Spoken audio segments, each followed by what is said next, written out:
Me vendosjen e kurora dhe ekzekutimin e himneve të Turqisë dhe Shqipërisë si dhe mbajtjen 1 minutë heshtje, nisi ceremonia përkujtimore në nder të 110 vjetorit të fitores së Çanakkale-s dhe dëshmorëve të luftës. Organizimi i saj u bë pranë monumentit të Hasan Riza Pashës në Shkodër, me praninë e përfaqësuesve të institucioneve vendore, ambasadorit të Turqisë, historian dhe qytetarëve të pranishëm.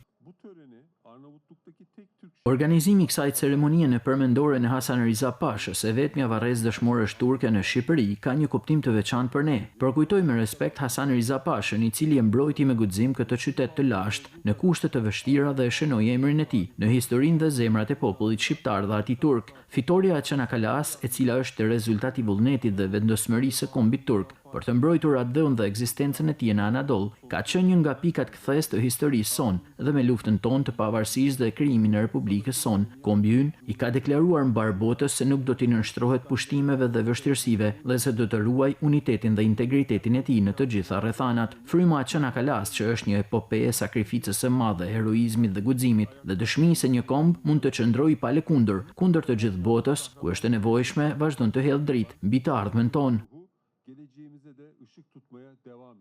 Dita fitore së Çanakkale-s, e cila shënoi triumfin e perandorisë osmane kundër forcave të Antantës më 1915, e udhëhequr nga Mustafa Kemal Atatürk, përkujtohet në Shkodër si një dëshmi e lidhjeve historike mes shqiptarëve dhe popujve të tjerë që luftuan në këtë betejë.